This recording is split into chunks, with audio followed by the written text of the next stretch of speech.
Rizal's life in Hong Kong. On October 3, 1891, Rizal left Europe for Hong Kong. Upon arrival in Hong Kong on November 20, 1891, he began to work as an ophthalmic surgeon.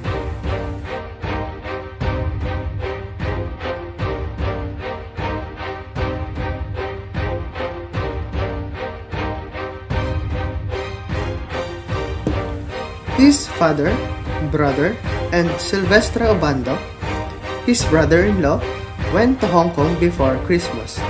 His mother and his sister Lucia, Josefa, and Trinidad also went to Hong Kong.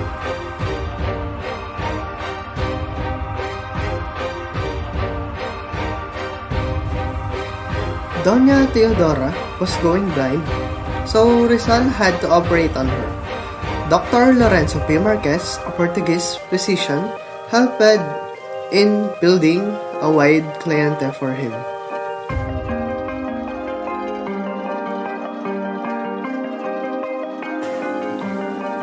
Rizal's medical practice in Hong Kong.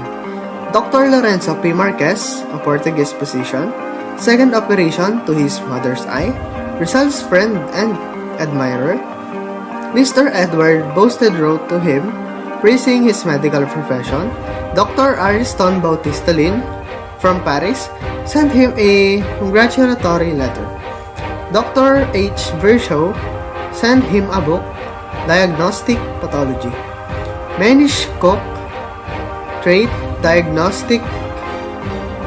Don Antonio Vergel de Dios offered him his service for the forecast of medical books and instruments which he might need in profession.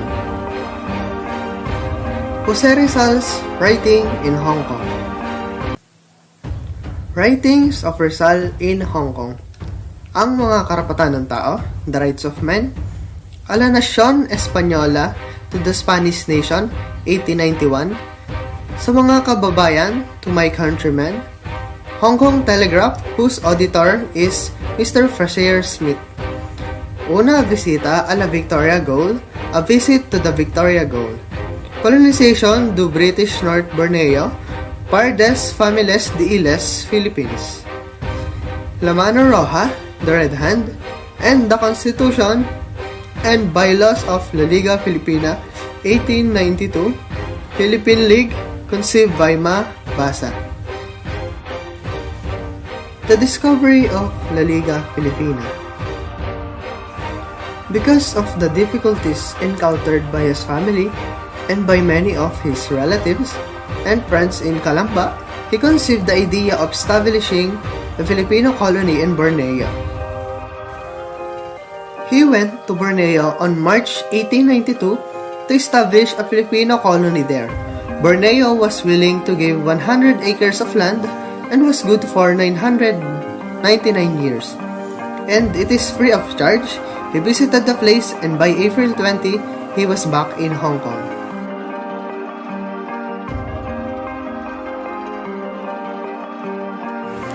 Graciano Lopez Haina wanted to join Rizal in Borneo, but the relatives of Rizal and his brother-in-law, Miguel T. Hidalgo, objected to the project. Rizal sent Governor General Despujol a letter of congratulations, at the same time offering to return to the Philippines. Instead, Despujol told the Spanish Consul General in Hong Kong to tell Rizal not to go to Borneo and to take Filipinos to that proposed colony because the Philippines needed laborers. Both letters were not answered. Rizal wrote a translation of The Rights of Man, which was issued during the French Revolution in 1789. He also contributed articles to the Hong Kong Telegraph, which was banned by the Spaniards when they saw that this newspaper carried many of Rizal's inspiring articles on the need for freedom. On July 3, 1892, he formed La Liga Filipina. The most important document that came from his pen at that time was the Constitution and Bylaws of La Liga Filipina.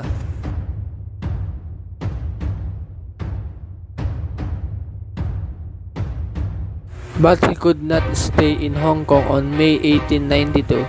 He made up his mind to return to Manila for the following purposes: confer with Governor General about the Borneo colonization, establish La Liga Filipina, to disprove Eduardo de Lette's accusation that he was comfortable in Hong Kong and abandon the country's cause of freedom.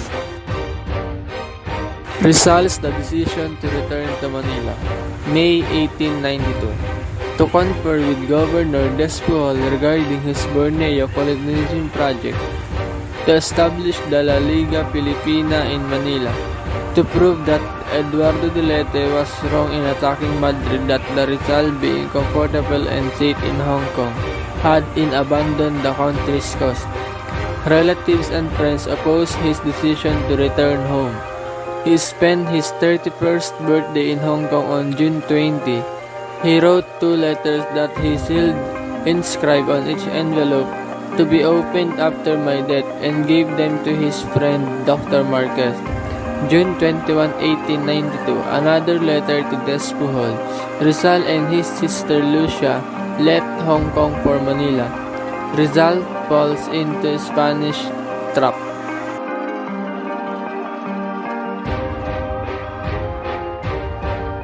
But before going back to Manila, he wrote 2 letters. First, addressed to my parents, brethren, and friends. Second, to the Filipinos. They were kept by a friend for his safekeeping, to be opened after his death. He knew that he was going to be punished for the many books, articles, and essays which he had written against the Spanish government and some of the friars. He arrived in Manila on June 26, 1892 with his sister Lucia.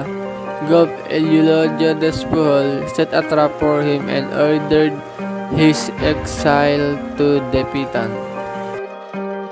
On July 6, 1892, he went to Malacanang and was arrested. He was charged of the following: bringing anti-friar pamphlets, for dedicating his second novel to the priests who had been proven traitors but were extolled as martyrs. On July 14, 1892, he sailed into exile in Dapitan and reached the place on July 17.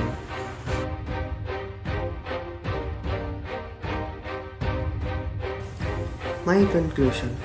The life of Jose Rizal was a truly inspiring story, not just as an ordinary story of a Filipino, but a story of a very intelligent and talented Filipino who is ready to sacrifice his whole life just to give freedom and peace to his family and own nation.